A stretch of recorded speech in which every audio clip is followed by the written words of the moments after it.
Hello Capricorn, Sun, Moon, Rising, and Venus signs. Kamusta kayo? Sana po nasa mabuti kayong kalagayan. Welcome back po sa Star Tarot. Kung bago kayo rito, welcome din kayo. Thank you sa inyong support. I truly appreciate it. God bless you all. Pauna mensahe ni Capricorn ay 9 of Cups in reverse. Ayan, Capricorn. So parang meron kayo ditong pangarap na hanggang ngayon hinihintay nyo pa rin. And maaaring yan ay pakiramdam ninyo siguro hindi na mangyayari, hindi na dadating. It's because for some reason siguro there are happenings sa buhay ninyo ngayon na nag-i-indicate na yung pangarap ninyong yon ay hindi na talaga mangyayari. So maaaring may ganong ganap ang iba sa inyo dito, Capricorn. So, but who knows, diba? Only God knows kung ano ang mangyayari sa atin. Only God knows what is best for us, diba? There is nothing impossible, diba, sa Panginoon. Kaya, you never know. Kung yan sa pakiramdam ninyo, shattered dreams na yan, yun lang ang akala ninyo. But if it's meant for you, God will make a way, diba? To make it happen, to make it real for you. So what else? We have High Priestess energy. This could be an indication para sa inyo na you are going to be very intuitive, very sensitive around this time, and there could be intuitive messages dito that are being sent to you. Kaya iniimbitahan kayo ng High Priestess energy dito na mag-tune in kayo lagi sa inyong intuition, because there could be downloads that are coming in.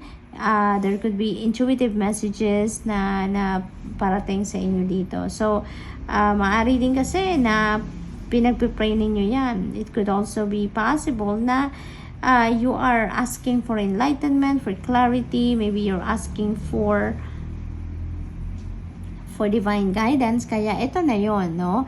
Nire-remind na kayo dito na your prayers are answered. Kaya pakinggan mo na, i-access mo na kung ano yung sagot sa inyo ng divine universe doon sa mga dinadasal ninyong divine guidance, no? Kasi nandiyan na. So what else? We have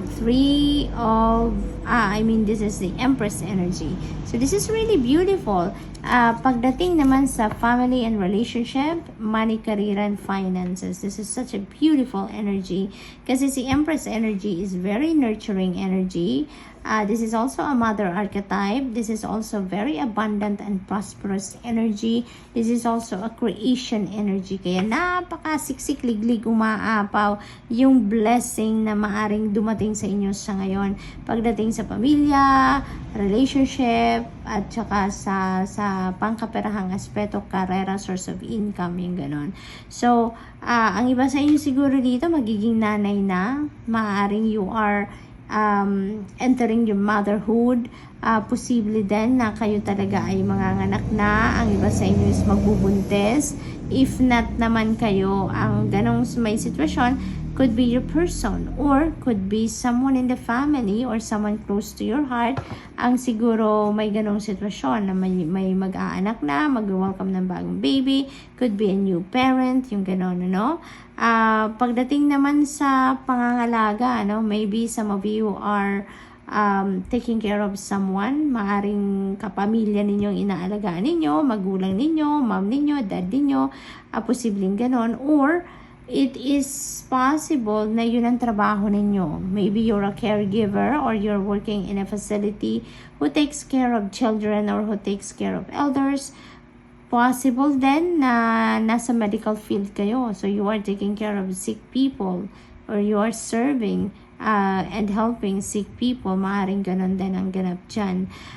In terms naman of money, career, and finances, this is a beautiful energy because there could be an offer sa inyo dito for a new job, additional job, another source of income. There could be money paths that are opening up for you at this time that is going to bring forth prosperity and abundance and financial success into your life, Capricorn. So what else? We have 8 of Cups. Beautiful, beautiful. This is also a new beginning energy kasi dito may tatalikuran kayo dito. You are walking away from something dito that doesn't serve your highest good anymore, and you are heading towards a new path. You are heading towards a new endeavor dito, or a new avenue wherein mas sa pakiramdam ninyo doon kayo magiging happy, doon kayo magiging fulfilled, doon ninyo mararamdaman ng satisfaction, yung gano'n, ano? Kaya may bagong ano dito, may bagong buhay na haharapin kayo. You are going to move on with your life dito. Kaya good luck sa iyo. At saka where you're heading is nandyan talaga yung maging masaya kayo. This is also heading towards 9 of Cups. Kasi 8 of Cups tayong. Sunod dyan is 9 of Cups, which is happy card, happiness card, 'di ba? Kaya papunta talaga kayo doon sa happiness niyo. And also 9 of Cups is a wish fulfillment energy. Kaya magiging fulfilled siguro ang pakiramdam ninyo where you are heading towards, dahil nga maaring makuha ninyo dyan kung ano man ang inyong wish, kung ano yung minimithi ninyo sa buhay. So good luck, and that's all I have for you for today. Thank you for watching. Love and light. Namaste. Hello Virgo, Sun, Moon, Rising, and Venus signs. Kamusta kayo? Sana po nasa mabuti kayong kalagayan. Welcome back po sa Star Tarot. Kung bago kayo dito, welcome din kayo. Thank you sa inyong support. I truly appreciate it. God bless you all. Virgo, pauna mensahe ninyo ay Knight of Swords energy. Ayan. So, dito sa Knight of Swords, this is a fast-moving energy, Virgo. Kaya most likely, may mga bigla-bigla siguro ditong mangyayari, may mga sudden changes, or may mga big changes that is, maaring mag-unfold sa buhay ninyo at this time, you know? Parang dito, parang merong mga pagkakataon dito na parang maghahabol kayo ng mga kaganapan. Parang dito, you're going to try to keep up with whatever it is that is happening sa paligid ninyo. Parang ganon. Kasi maaring yung pakiramdam ninyo siguro, you are yung parang nababehind kayo, kaya kailangan ninyo mabilis, kailangan din ninyo na gumalaw in a fast pace at this time. So maaring may mga ganong sitwasyon dito, no? What else? We have 9 of Pentacles. This is really beautiful because this is about abundance, no? This is financial comfort. There is financial success dito. Parang ito yung panahon na mai-enjoy ninyo or isi-savor ninyo yung bunga ng inyong pagsisikap, bunga ng inyong pinaghirapan, yung ganun ba?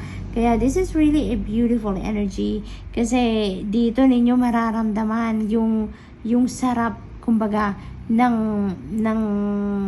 mahawakan na ninyo yung return of investment ninyo.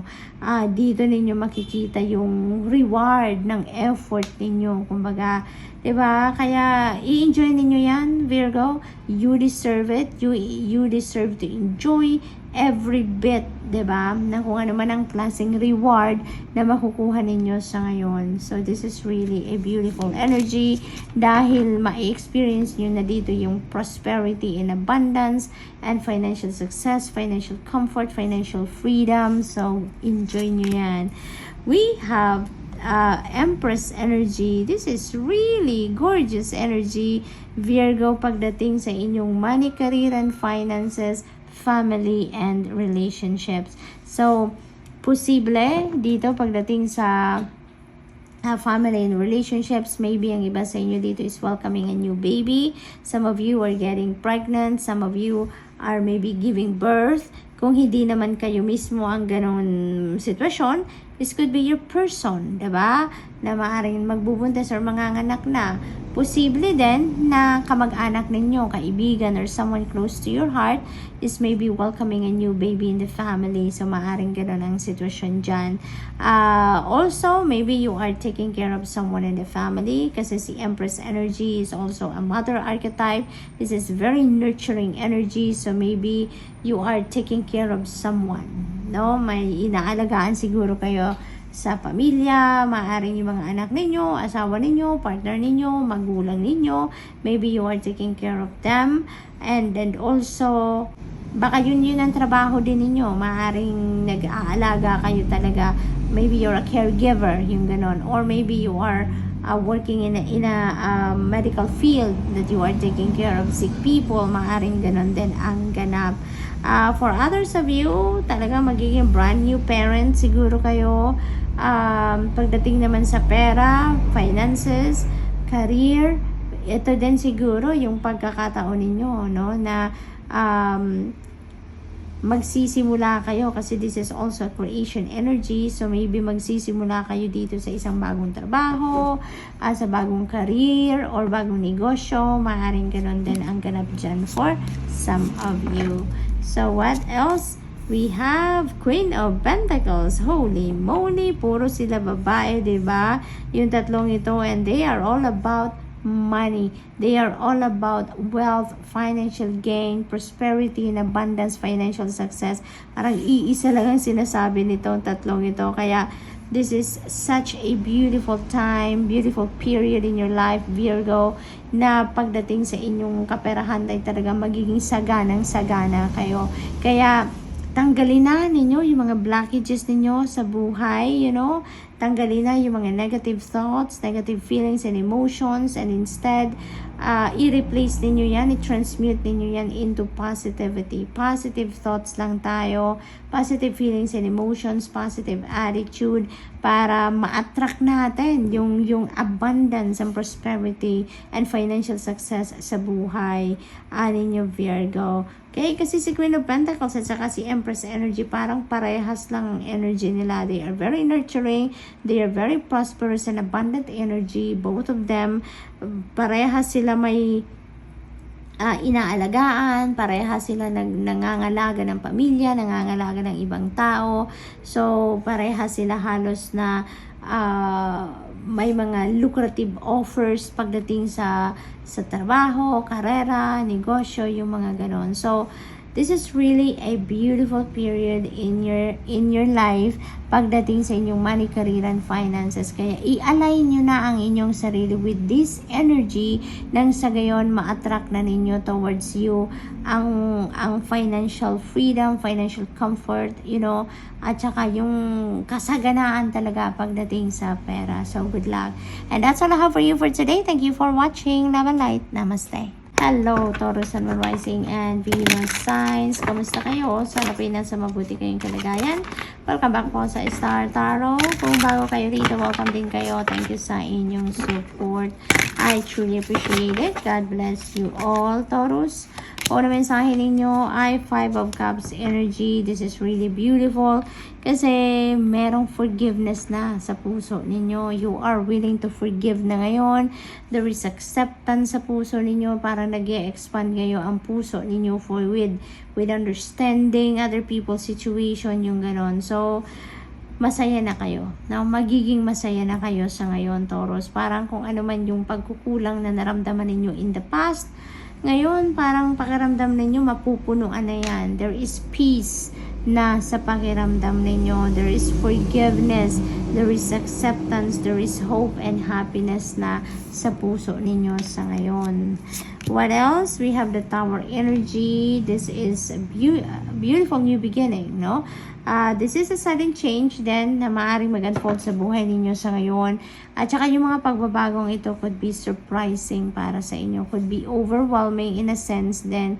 Kasi baka, syempre, hindi ninyo ito mapaghahandaan eh. This is a sudden change na mangyayari. Kaya, hindi ninyo ito ma-anticipate, hindi ninyo ito mapapaghandaan, maaaring hindi sa hinagap ninyo, kumbaga, hindi ninyo ito may isip man lang. But, this is destiny at play. Taurus, this is destiny at play. The universe is going to do these changes for you. Diba? Kasi kailangan nang mangyari. Kung ano man ang mangyayari dito, it has to happen na. The divine timing has come. Parang yung pagbabagong ito ay kailangan na mag-unfold sa buhay ninyo. At kung saan kayo dadalhin ang event na to, Taurus, this is really beautiful dahil you will be in alignment with your destiny na. Okay? Kaya dito, sa kung saan man kayo dadalhin ng event na to, yung mga pagbabagong ito, this is going to open up that door para sa inyo kung saan mas doon kayo magiging fulfilled, doon kayo magiging masaya, doon kayo magiging makakaramdam kayo ng satisfaction, happiness, joy sa puso ninyo. At first, pabibigla lang kayo, hindi lang masyadong maganda siguro dito ang reception ninyo sa mga pagbabagong ito, but when you get there, kung saan kayo dadalhin ng event na ito, ipagpapasalamat ninyo yan. At the end of the day, you will be saying, thank you God, thank you Lord for this. Diba? Nagginawan kayo ng pabor ng universe at siya na yung gumawa ng mga pagbabagong ito para sa iyo. So, what else? We have Ten of Cups, energy in reverse. Ayan. So, for others of you, maaring yung pagbabagong ito, no, sa Tower energy could be linked sa pamilya. Dito, maaring meron ditong hindi pagkakaintindihan sa ibang miyembro ng pamilya, maaring you are not on the same page with someone, maaring meron ditong temporary na separation, may pag-aaway, may hindi, you're not on the same page, no? Dito, there is an healthy relationship at this time. So, maaring ganun ang ganap dito for some of you. And, you know what? Maaring ito yung epekto ng Tower energy na to. So, maaring yung mga bigla-biglang pagbabagong ito ay magaganap sa inyong pamilya, no? But of course, this is not going to resonate with everyone, so just take as it resonates, okay? Taurus, kung hindi ito ang ganitong, kung hindi ito ang kwento ng buhay ninyo, then wag ninyong ipilit ang energies na to, because ibig sabihin lang yan na this specific message is not for you, okay? So, yun, maaaring may hindi dito pagkakaintindihan with another person in the family. So, there could be dito siguro may paghihiwalay siguro dito ng magkakapamilya, maaring ganun ang ganap dyan. So what else? We have the Four of Swords energy dito in reverse. So there is anxiety, there is burnout, no, restlessness, stagnation, exhaustion. It's because may stress dito, may stress na mararamdaman ang iba sa inyo dito, Taurus, that could be related to this energy dito sa pamilya o sa ping pamilya. But you know what? Maaring ito yung pinanggagalingan ng iba sa inyo, Taurus.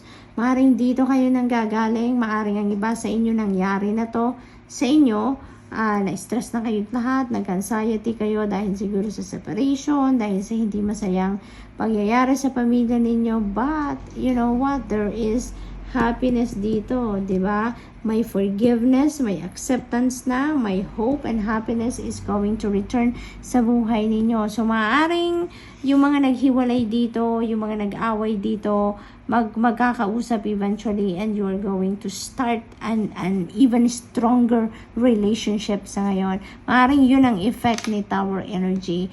There is distraction muna ng relationship dito for you to be able to realize how important yung taong yan sa buhay ninyo. Maaaring meron ditong temporaryong paghihiwalay ng mag-asawa, siguro, and for you to be able to realize, no, kung gaano kahalaga ang bawat isa, kung gaano ninyo kamahal ang bawat isa, di ba? Maaaring ganun ang naging sitwasyon dito for some of you. At with that realization, no, during paghihiwalay, may mga pagmumuni-muni, marirealize ninyo na kung gaano ninyo kailangan o gaano ninyo kamahal yung person ninyo, kaya maaari talaga na mag-uusap, magbabalikan, at magsisimula kayo ng mas malakas na relasyon sa bawat isa. Mas malakas na relasyon, mas masayang relasyon sa bawat isa sa pamilya ninyo. So, maaaring mabubuong muli dito, kaya nga kayo magkakaroon ng happiness, acceptance, forgiveness, merong pagpapatawa dito, and giving another chance sa inyong person, and giving another chance sa pamilya ninyo na mabuong muli, at magsimula kayo ng bagong chapter sa buhay ninyo, bagong phase sa buhay ninyo bilang pamilya na mas masaya, mas harmonious, mas mas strong ang inyong pagsasamahan. So, good luck, Taurus, and that's all I have for you for today. Thank you for watching. Love and light. Namaste.